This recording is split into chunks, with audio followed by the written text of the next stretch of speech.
Hello বন্ধুরা, simple cooking এর মমিতা রান্নাঘরে সবাইকে স্বাগত। আশা করছি সবাই খুব ভালো আছে, আমিও খুব ভালো আছি। আজকে দেখাবো একটা নতুন রেসিপি, যেটার নাম হলো চিড়ে মাখা।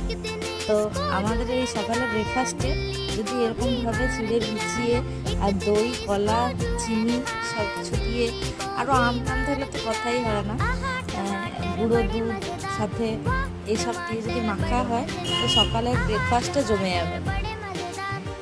তো এই ব্রেকফাস্টটা কিন্তু আমার খুব প্রিয় একটা ব্রেকফাস্ট। আর কে কে এই ব্রেকফাস্ট ভালোবাসো কমেন্টে অবশ্যই জানিও। আর ভালো লাগলে রেসিপিটি অবশ্যই লাইক, কমেন্ট, শেয়ার আর সাবস্ক্রাইব করতে একদম ভুলবে না। আর শর্টস ভিডিও বেশি বেশি করে শেয়ার করে দেবে। আর ভালো লাগলে অবশ্যই লাইক দিয়ে দেবে। তাহলে কমেন্ট করছো কিন্তু লাইক দিচ্ছ না, লাইক কিন্তু অবশ্যই দিয়ে যাবে।